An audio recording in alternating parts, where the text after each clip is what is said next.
अब मैं लियाकत आफाकी साहब जो additional commissioner income tax Varanasi में हैं, मैं उनको दावत देना चाहता हूं। उससे पहले मैं आपको ये बताना चाहता हूं कि अभी हमारे गुरु जी ने कहा था कि 2007 में अपने हाथों से मैंने इनको अवार्ड दिया था। तो मैं आपको बता दूं कि हमारे वो बच्चे जो हो सकता है कि तंगदस्ती का शिकार हों, लियाकत आफाकी से सबक लीजिए आप। मैं थोड़ी सी डिटेल नहीं, कुछ टिप्स देता हूं आपको। हाई स्कूल की फीस जमा करने के लिए लियाकत आफाकी ने पढ़ने के लिए मुनीबी किया, दुकानों पर साड़ी तय किया। इंटरमीडिएट का एग्जाम हो रहा था, होने वाला था, फीस जमा करनी थी, कल आखिरी डेट थी। वो मोटर जो रिवाइंड होता ना, मोटर जल गया था। 1 किलोवाट का मोटर, ये मोटर भी बनाते थे। तो 1 किलोवाट का मोटर था कि भाई जब बना के देंगे तो पैसा मिलेगा।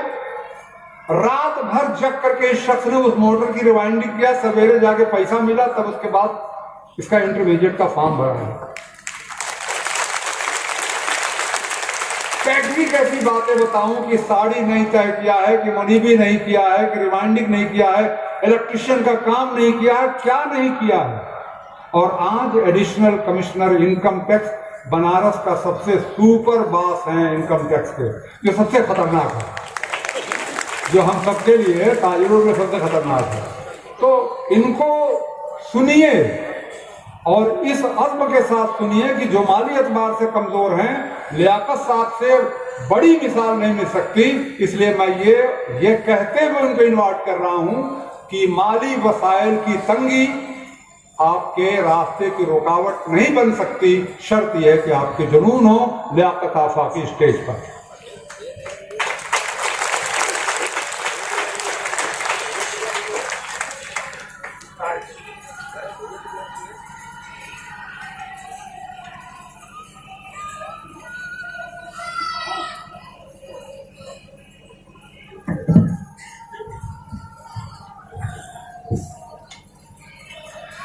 रब्बि इश्रह ली सदरी व यस्सिर ली अमरी वहलुल उक़दतन मिन लिसानी यफ़क़हू क़ौली। इस स्टेज पे जलवा अफरोज जनाब सालिम अंसारी साहब, साबिक मेंबर राज्यसभा जनाब तैयब पालकी साहब, नगर पिता, इसकी रैंक लाकर होपफुली IPS का पद संभालेंगे। और साथ में UPSC PCS के एग्जाम में पास हुए छात्र और छात्राएं, नीट के एग्जाम में पास हुए, हमारे नीट और गेट और NIT के BR और दूसरे यूनिवर्सिटी में दाखिला जो पास हुए हैं, उनको मैं बहुत बहुत मुबारकबाद पेश करता हूं। और ये दुआगो हूं कि आप हमेशा कामयाबी आपका ऐसे ही कदम चूमे। और मैं ये कहना चाहता हूं कि जाना है तो इसको बहुत ऊंचा हद परवाज से। ये कामयाबी जो आपको मिली है यहीं पे ख़त्म नहीं होती, ये तो अभी आपकी स्ट्रगल की शुरुआत है। मुअज़्ज़ज़ हज़रात, आइए थोड़ी सी गुफ्तगू हम तालीम की अहमियत पे भी कर लेते हैं। अभी मुझसे पहले बहुत से मुक़र्रिरीन हज़रात ने तालीम और उसको कैसे, उसकी हुस्नियाबी कैसे हो, इसके हवाले से बात की। जैसा कि आप सभी लोग जानते हैं कि इस्लाम मजहब में तालीम की अहमियत पर बहुत ज़्यादा जोर दिया गया है। ये और बात है कि वक्त के साथ हम उसकी अहमियत को भुला बैठे हैं, नहीं तो आप खुद गौर कीजिए कि जिस कुरान का पहला लफ्ज़, मैं आयत की बात नहीं कर रहा हूँ, जिस कुरान का पहला लफ्ज़ इक़रा यानी पढ़ो से शुरू होता है, उस मजहब के मानने वालों की जो तालीमी शरह खानगी है, जो लिटरेसी है, वो कैसे पूरी दुनिया में इतनी कम हो सकती है। आज जो लिटरेसी रेट मुसलमानों का है पूरी दुनिया में हर कौम से कम है और हिंदुस्तान में तो सबसे ही कम है। आज हमारी जो लिटरेसी रेट भारत में है वो सिर्फ 42.7% है। जो बहुत ही कम है। इसका मतलब ये हुआ कि हमको जो तालीम दी गई थी इक़रा, हम उससे बहुत दूर जा चुके हैं, हम उसको बहुत पीछे छोड़ चुके हैं। वहीं जब इक़रा का लफ्ज आता है तो वहीं बिल कलम का भी लफ्ज आता है। सिर्फ इक़रा ये पढ़ो नहीं, वहां तालीम हासिल करो कलम के जरिए से भी। तो पढ़ने और पढ़ाने पर बहुत ज्यादा जोर दिया गया है, मगर ये अलमिया है कि जिस मजहब में तालीम की जिस मजहब में कहा गया है कि अल इल्म इमादुद्दीन, कि इल्म जो है दीन का सुतून है, और हम उस सुतून को ढाने में लगे हुए हैं। जबकि हमारी ये जिम्मेदारी है कि हम उस सुतून को और ज्यादा से ज्यादा मजबूत तर करें, लेकिन अफसोस, सदा अफसोस कि हम उस सुतून को मजबूत करने के बजाय हम उससे बहुत दूर जा रहे हैं। वो कहते हैं कि अगर तालीम में हम कुछ तरक्की कर नहीं सकते तो तरक्की का हमारा कोई इम्कान हो नहीं सकता। तो इसीलिए हमको तालीम के मैदान में कोशिशें बहुत हो रही हैं, मगर ये कोशिशें काफ़ी नहीं है, ना काफ़ी। हमें और कोशिशें करना है। हमारे मौके के ही बहुत मशहूर शायर गुजरे हैं, जनाब फिजा इब्ने फैजी साहब। उन्होंने एक बार कहा था कि सहबा की तपिश बन के अयागों में चलो। बहुत मुश्किल शेर है, मगर समझने की कोशिश कीजिए। सहबा की तपिश बन के अयागों में चलो, तुम खून बसीरत हो दिमागों में चलो, है रोशनी दरकार जमाने को अभी, रोगन की तरह अपने चरागों में जलो। तो हमको रोगन बन के अपने ही चराग में जलना है और दुनिया को इल्म की रोशनी देना है। कहते हैं इल्म हासिल करने की कोई उम्र नहीं होती, इल्म हमको ताउम्र हासिल करना है। हुसूलियाबी इल्म के लिए हमें हमेशा कोशा रहना है। आप अगर स्कॉलर पब्लिक स्कूल में जाएंगे, वहां पे लिखा होगा कि इल्म हासिल करो माँ की गोद से गोर तक, माँ की गोद से कब्र तक। तो इसका क्या मतलब है कि इल्म हासिल करना एक हमारा ये कॉन्टिन्यूस प्रोसेस है। मगर हम देखते हैं कि यहाँ पे जब हम कहीं कोई एक छोटी सी भी कामयाबी मिल जाती है, वहीं पे इक्तफा कर लेते हैं और वहीं पे हम मुतमईन भी हो जाते हैं। मैं एक चीज कहना चाहूंगा, बल्कि एक छोटा सा मशवरा है आप लोगों से, कि जैसे हर साल यहाँ पे बुखारी शरीफ का प्रोग्राम होता है, हर साल सैकड़ों की तादाद में यहाँ हुफ़ाज़ कराम और आलिमियत करके ये जो फारिग होते हैं, आलिमियत की सनद लेके निकलते हैं। कभी आपने इस बात पे गौर किया है कि वो जो हुफ़ाज़ कराम हैं, वो जो उलमा हैं, वो सनद लेने के बाद उसके बाद क्या करते हैं? क्या हमारा सिर्फ यही काम रह गया कि हुफ़ाज़ कराम हाफिज़ कुरान होके सिर्फ इमामत करे और फिर सिर्फ रमज़ान के मुबारक में तरावी की नमाज़ ही पढ़ाए? क्या इसके आगे और कोई दुनिया नहीं है? जब कहा गया है कि इल्म हासिल करो माँ की गोद से कब्र तक, तो ये तो एक लंबा प्रोसेस है। तो हम सिर्फ हाफिज़ कुरान होने के बाद या आलिमियत की डिग्री लेने के बाद ही वहीं पे क्यों वहाँ पे हम बंद हो जाते हैं? वहीं पे हम लोग क्यों तालीम को गुड बाय बोल देते हैं? आप जरा गौर करें, जो जहन इतनी सलाहियत रखता है, जिसमें इतनी इस्तेदाद है, जिस जहन में इतनी लियाकत है कि वो पूरा कुरान हिफ्ज कर लेता है, तो सोचो अगर वो दुनियावी तालीम में आए तो क्या से क्या कर सकता है। तो मैं एक मशवरा ये देना चाहूंगा कि जो सैकड़ों की तादाद में जो हुफ़ाज़ कराम और जो उलमा कराम जो फरागत पाते हैं हर साल, अगर उनकी ख्वाहिशें हैं, अगर उनकी इच्छा होती है कि वो आगे की भी तालीम जारी रखें, तो उनके लिए भी इस तरह के इंतजामात करने चाहिए कि वो आगे की तालीम हासिल करें, वो भी नीट के एग्जाम पास करें, वो भी मुसाबकती मुकाबलती इम्तिहानात में हिस्सा लें। और फिर आप देखिएगा क्या खूबसूरत नताइज आते हैं। बहुत सारी मिसालें, मोहम्मद शाहिद की मिसाल देना चाहूंगा जो IAS हैं। देखिए, वो पूरी तरह मौलवियत करने के बाद, नदवा से फारिग होने के बाद वो IAS बने। ये बहुत बड़ी मिसाल है। तो इसका मतलब है कि हमारे अंदर सलाहियत है, बस उस सलाहियत को थोड़ा कुरेदने की जरूरत है। हमारा मऊ बहुत जरखेज जमीन है। यहाँ पे ऐसे ऐसे आलिम दीन और ऐसे ऐसे स्कॉलर पैदा हुए कि दुनिया वाकई हैरत करती है। इसी सरजमीन से अंजन कुमार जी, इसी सरखेज जमीन की पैदावार है। हम्माद जफर, मेराज खालिद, जकी साहब, और इस तरह के सैकड़ों लोग हैं जो मिसालें दे सकते हैं। और ये नहीं सिर्फ हम एजुकेशन की बात करते हैं, दीगर मैदान में भी हम वैसे ही बहुत आगे हैं। हम जब इल्म की बात करते हैं तो इल्म का मतलब क्या होता है? इल्म अगर देखा जाए तो इल्म एक अरबिक लफ्ज है। इल्म का मतलब होता है अरबिक में साइंस। मैं थोड़ा अपने बैकग्राउंड का फायदा उठाना चाहूंगा कि मैं चूंकि अरबिक का भी स्टूडेंट रहा हूं, तो मैं कहना चाहूंगा इल्म का मतलब होता है अरबिक में साइंस। इसीलिए आप अरब वर्ल्ड में जाएंगे तो कुल्लियातुल उलूम का मतलब फैकल्टी ऑफ साइंस होता है, और जो साइंटिस्ट होता है उसको आलिम कहते हैं। और इल्म का जब आप डेफिनेशन यहाँ देखेंगे तो इल्म होता है जिस चीज को आप पूरी तरह जान लें, कमा हक़्क़हू जान लें। जैसे अगर हम मऊ की जबान में बात करें तो एक मुकादम जो मऊ का होता है वो भी आलिम है। आप उससे बात करें कि भाई चलो जरा सिंगल पेडी डबल पेडी लूम बता दो, भारत लूम बता दो, अमृत लूम बता दो, तो अभी वो एक तरफ से बताना पड़ेगा जकार से लेकर के आपके क्या कहते हैं दुनिया तक, हर चाप से लेकर के हर चीज आपको बता देगा, एक एक डिस्क्रिप्शन आपको देगा। मगर वही चीज अगर आप बोले,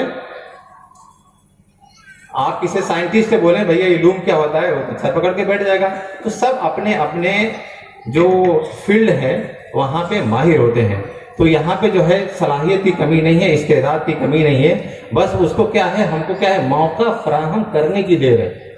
जिस चीज को भी कभी भी कहीं भी अपॉर्चुनिटी मिली तो हमने देखा है कि मऊ के होनहार जो फर्जंदाने मऊ हैं, जो लड़के और लड़कियां हैं, उन्होंने हमेशा मऊ का नाम जो रोशन किया है।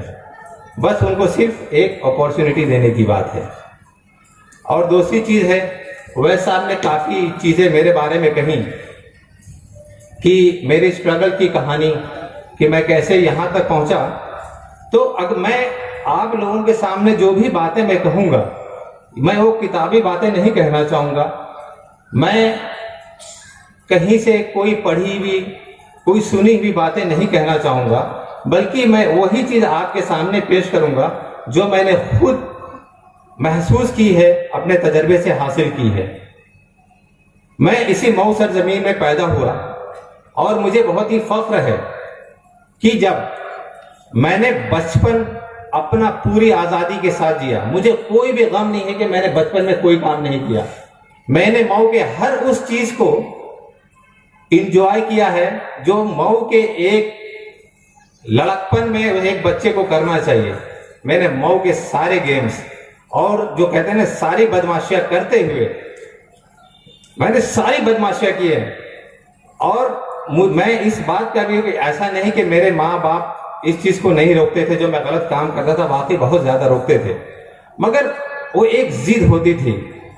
वो बचपन में जो भी मऊ की जो ट्रेडिशनल चीजें हैं वो मैंने की। और आपको जैसे आप शायद कुछ लोग नहीं जानते होंगे, मगर जो लोग जानते हैं कि मेरी जो इब्तिदाई तालीम वो मदरसे दारुल उलूम से हुई, मुंशी तक। और जब मैंने तालीम शुरू की तो ऐसा नहीं कि मैंने तालीम यूं ही शुरू कर दी। मेरे माँ बाप को बहुत ज्यादा स्ट्रगल करना पड़ा मुझे बगदादी कायदा पढ़वाने में। वो कहते हैं ना, फला बुआ के बिठा के पढ़ लिया, बहुत टेढ़ी है बुआ। तो बुआ भी नहीं पढ़ा पाई, तो फला वो जो है मौलवी साहब है उनके वहां बिठा दो। तो मुझे लगता है कि मैंने 10-20 बगदादी कायदे तो उससे नुकसान किए हैं। फिर मुझे खौफ दिलाया गया मौलवी अखलाक साहब का, जो दारुल उलूम में उस्ताद थे, अल्लाह उनको जन्नत अता करे। तो उनका खौफ इतना मुझ पे तारी हुआ कि जब मुझे मदरसे दारुल उलूम में दाखिला दिया गया तो मैं उनके खौफ से, आप यकीन नहीं करेंगे, मैंने बगदादी कायदे से लेके कुरान शरीफ तक पूरे 2 महीने में मैंने खत्म कर दिया। 2 महीने में और मैंने पूरा जो है कुरान शरीफ जो है एक बार तो खत्म ही कर दिया। और उसके बाद जो एक चस्का लगा पढ़ने का, तो ऐसा लगा कि बस ये समझिए कि बस जब मदरसे में होता था तो बस सिर्फ पढ़ना होता था, मगर मदरसे से आने के बाद किसी में ये हिम्मत नहीं होती कि मुझसे पढ़ाई करवा सके, क्योंकि मुझे लग़वियात और फजूलियात उतनी ही ज्यादा पसंद थी। क्यों मुझे ऐसा लगता था कि अगर मैं वो जो चीजें हैं, खेल कूद, जो भी बचपन के खेल कूद होते थे, उस खेल कूद के बाद वाकई जो पढ़ने का जो मजा आता था ना, वो कितना फरहत बख्श होता था, मैं उसको बयान नहीं कर सकता। मगर वो जो हालात का जो शिकार होता है कि जो मुंशी तक आते आते हालात ऐसे नहीं थे कि मैं अपनी तालीम जारी रख सकूं, तो मुझे मजबूरन तालीम से कतई ताल्लुक करना पड़ा। और ये ताल्लुक कोई 1 महीने 2 महीने, ये 1 साल का नहीं था, पूरे 5 साल तक मैं तालीम से दूर रहा। 5 साल तक मऊ के वो सारे काम जो आप देखते हैं आज हो रहा है, मैंने सारे काम किया। रंगाई देख लो, रंगाई किया, मतलब उनकी मदद की तानी रंगने में, तानी उठाने में, तानी फैलाने में, सांचा चलाने में, चाहे चमक हो चाहे डल हो, हर चीज चलाई, लूम चलाया। लेकिन दिल में एक जो कसक सी थी कि नहीं, कुछ मिस हो रहा है। तो आपको बड़ा ताज्जुब होगा कि मैं पहले लियाकत अली आफाकी नहीं लिखता था खुद को, हमारा पूरा खानदान सरदार लिखता है। मेरे वालिद मोहतरम रियाज अहमद सरदार, मेरे दादाजी मोहम्मद सरदार, मेरे परदादा मजीद सरदार, मेरा कजिन मंजर कमाल सरदार, डॉक्टर मंजर कमाल। मगर पता नहीं मुझे क्या सूझी उस दिन, मुझे दिल जो एक कसक सी थी कि मुझे तालीम की हुसूलियाबी करना है, मुझे कुछ कर दिखाना है। तो मैंने कहा सबसे पहले सरदार हटा, क्योंकि सर सरदार दिख तो रहा है कि सरदार है, मगर सरदारियत की तो कोई चीज है नहीं। तो मैंने सोचा कि मुझे क्या चीज, कौन सा ऐसा नाम रखना चाहिए कि जो मैं इसमें बामुसम्मा हो सकूं। तो बहुत डिक्शनरियों का मुताला करने के बाद मुझे एक वर्ड ढूंढा, आफाकी। तो आफाकी का जो मतलब था, आफाकी का अगर आप मतलब जो डिक्शनरी में आप देखेंगे तो उसका यह है कि आफाकी एक ऐसा शख्स जो पूरी दुनिया में मशहूर मारूफ हो, अच्छे नामों से जाना जाता हो, a person who is well known in our world, the world, that is आफाकी। तो मुझे लगा कि नहीं, मुझे आफाकी बनना है। ये मेरी पहली तब्दीली थी मेरे नाम की। उसके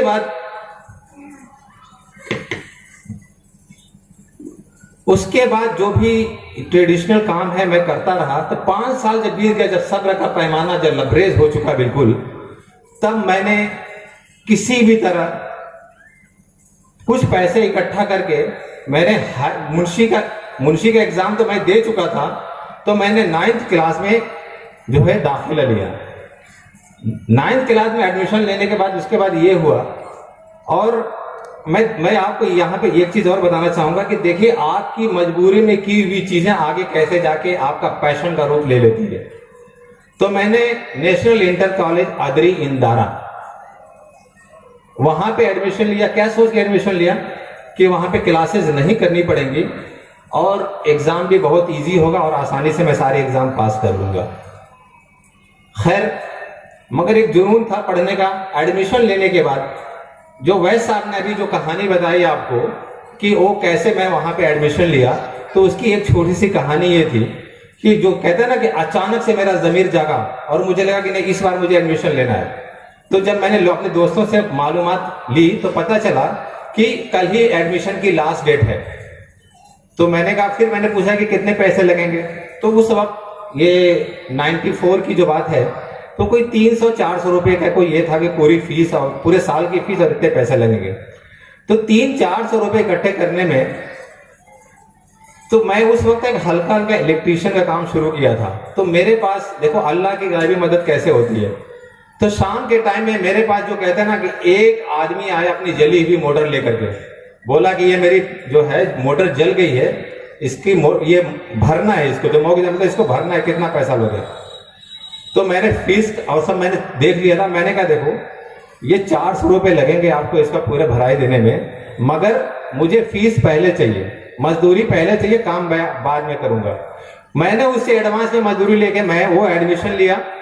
और एडमिशन चूंकि अदरी इंदारा लिया था, तो मेरे अंदर एक था कि नहीं, मैं कुछ क्लासेस भी अटेंड करूंगा। उस क्लासेस का अटेंड करने के लिए फिर मैंने बहुत मेहनत की। मेहनत से मैंने एक साइकिल खरीदी और साइकिल से मैं इंदारा जाना शुरू किया। ये था मेरे साइकिलिंग का पहला लेसन। आज जो मुझे फेसबुक और व्हाट्सएप पे जो फॉलो करते होंगे, जो मुझे साइकिलिंग का वो देखते होंगे, कि जब देखो तब 200 किलोमीटर, 400 किलोमीटर, 600 किलोमीटर चला के बैठा रहता है। ये कहां से, कौन सा पागलपन है? तो ये पागलपन की शुरुआत अदरी वाले रूट से हुई थी, जो मैं डेली आने जाने में कम से कम 20 किलोमीटर तो चला ही लेता था। उसके बाद मैंने खैर करके जो अदरी में जो मैंने एडमिशन लिया था, ये सोच के कि वहां पे कम क्लासेस हमको लेनी अटेंड करनी पड़ेंगी और एग्जाम भी वही होगा। मगर देखिए, जब आपको कहते हैं ना कि जब किसी के मुकद्दर ऊंचे और आला वक्त होते हैं तो जिंदगी में भी उन्हीं के इम्तिहान सख्त होते हैं। तो अभी मेरे इम्तिहान की घड़ी थी कि वहां का सेंटर सीधे डीएवी इंटर कॉलेज मऊ में आ गया। मैं एक बात से मैं बहुत ज्यादा खुश था कि चलो मेरे घर के पास है, मगर दूसरा क्या, बहुत पढ़ना पड़ेगा। खैर, वो पढ़ाई का जो चस्का लगा, और आपको सुन के शायद हैरत भी हो और खुशी भी हो कि उस वक्त जो भी 2-4 लोग पास हुए थे अदरी इंदारा से, उसमें एक मैं भी था और 59.5% मार्क्स लेके आया था, मुझे अभी भी याद है। फिर उसके बाद मैंने तहैया किया कि नहीं, मुझे डीएवी इंटर कॉलेज में ही एडमिशन लेना है। तो फिर मेहनत की और जो मैंने सोचा, जैसे भी सोचा, डीएवी इंटर कॉलेज में मैंने एडमिशन लिया। मगर आप लोग जानते हैं कि डीएवी इंटर कॉलेज में एडमिशन ले करके, चूंकि वहां क्लासेस आपको अटेंड करनी ही है, उससे कोई आप स्किप नहीं कर सकते क्लासेस। तो मैं काम भी करूं और क्लासेस भी करूं, ये कैसे हो सकता है? तो मैंने फुल फ्लेज इलेक्ट्रीशियन का काम शुरू कर दिया। तो मैं रात में इलेक्ट्रीशियन का काम करता था और दिन में क्लासेस अटेंड करता था। और इस तरह से मैंने डीएवी इंटर कॉलेज से जो है वहां से 12वीं पास की।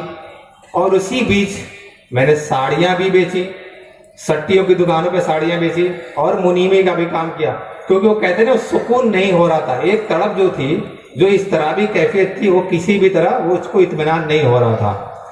तो उसके बाद वो ऐसा दौर था जब मैं वैस साहब के वहां गया। पहली मुलाकात जब 95 की है, जब मैं वैस साहब के वहां गया, तो मैंने कहा कि हम चाहते हैं कि कुछ ऐसा काम हो जिसपे हम रिसर्च करें कि आजादी की लड़ाई में मऊ के जो लोग थे उनका क्या रोल था। टॉपिक सुनिए कि मेरी वो सोच थी कि इस रिसर्च पे काम किया जाए। तो मैंने वैस साहब से ये बात बोली, तो बोले कि तुम कौन सी क्लास में पढ़ते हो? मैंने कहा मैं पढ़ता ही नहीं, मैंने छोड़ दिया। हाँ, तो बोले कि तुम फिर ये कैसा सोच सकते हो? तो पहले उन्होंने ये बोला, पहले तुम खुद सोच, खुद पढ़ाई करो, खुद कुछ बन के दिखाओ। और उस वक्त यहाँ पे बहुत छोटे छोटे जीके के कंपटीशन भी हुआ करते थे, तो इन्होंने मुझे बहुत मोटिवेट किया।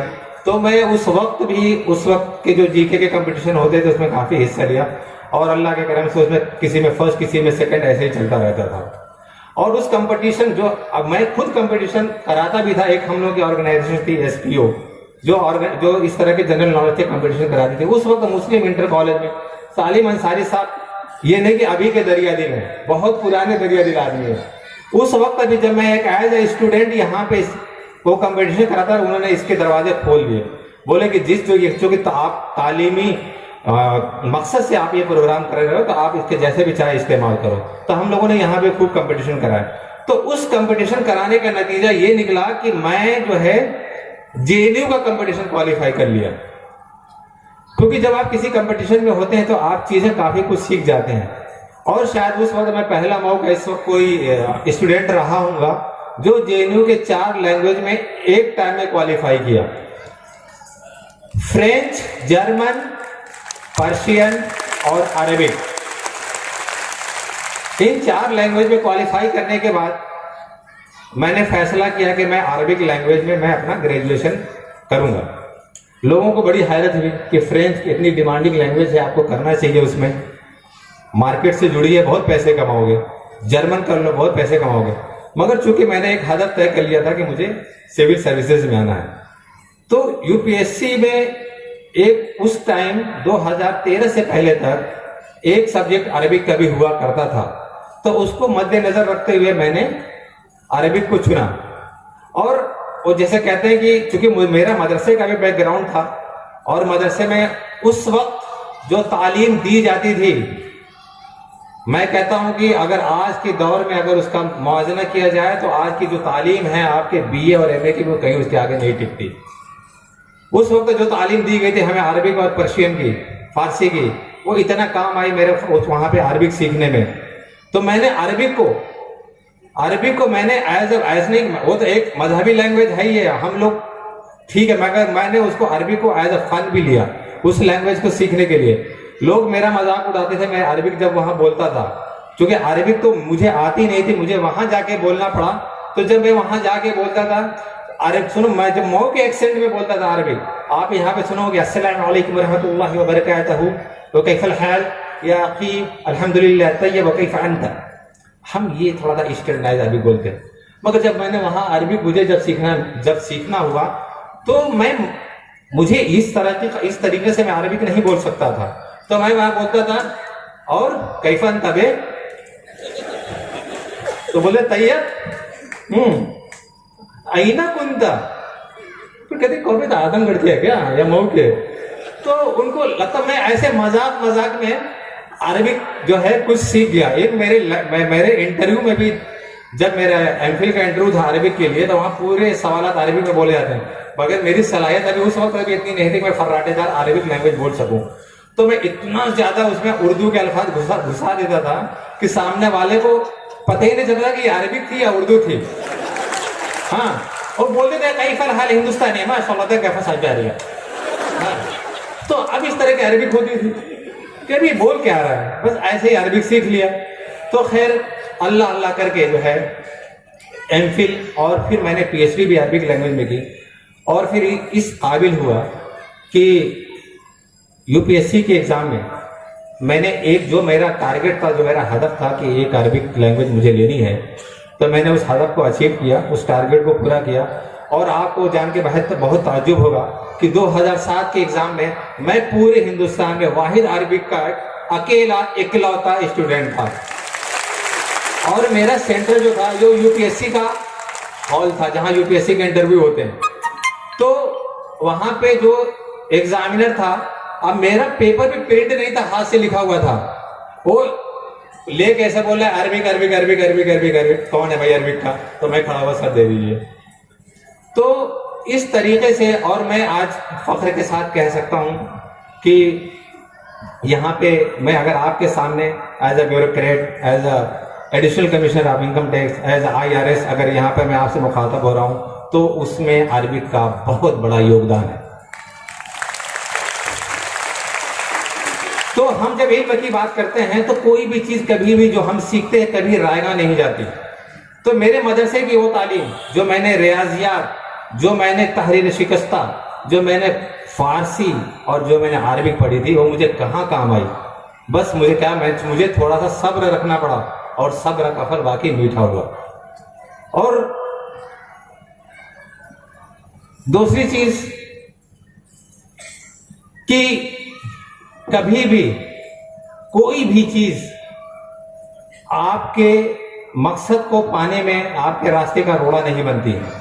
वो कहते हैं ना कि इस दर्ज मसाइब के समंदर में जला हूं कि अब कोई भी मौसम हो पसीना नहीं आता।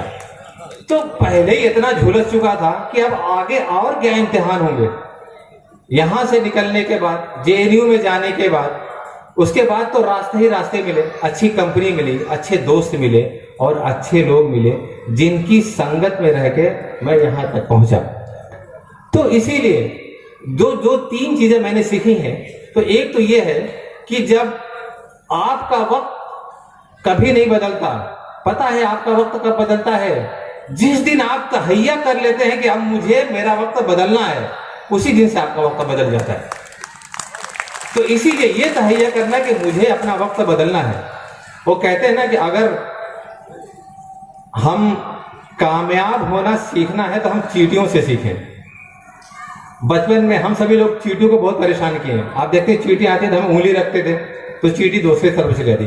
तो आप चींटियों का रास्ता 1000 बार रोकेंगे, वो 1000 बार अपना रास्ता बदल के अपने मंजिल मकसूद तक पहुंचेगी। तो चींटी हमें यह सबक देते हैं कि चाहे कितनी भी मसाइब के समंदर आ जाएं, आप अपना रास्ता बदलिए और अपने मंजिल मकसूद तक पहुंचिए। और दूसरी चीज यह है कि हम बार बार कहते हैं कि कोई भी चीज वक्त से पहले और किस्मत से ज्यादा नहीं मिलता, तो वैसे ही भी चीज है कि वक्त से पहले और किस्मत से ज्यादा नहीं मिलता।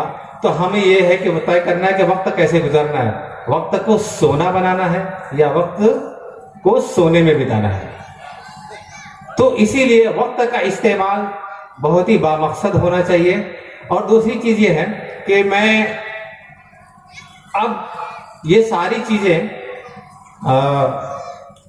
जो मेरी कहानी थी, जो मेरा स्ट्रगल था, उसको मैं बयान कर चुका हूं। और जो आज के जो सफल छात्र और छात्राएं हैं जो यहाँ बैठे हैं, तो मैं उनसे यही कहना चाहता हूं कि हार कब होती है? हार तब होती है जब मान लो जीत हो जाती है, अगर ठान लो, बस इतना ही फर्क है। तो इसीलिए आज आप ठान लो, क्योंकि हार आपको नहीं माननी है, आपको जाना है बहुत ऊंचा हदे परवाज से।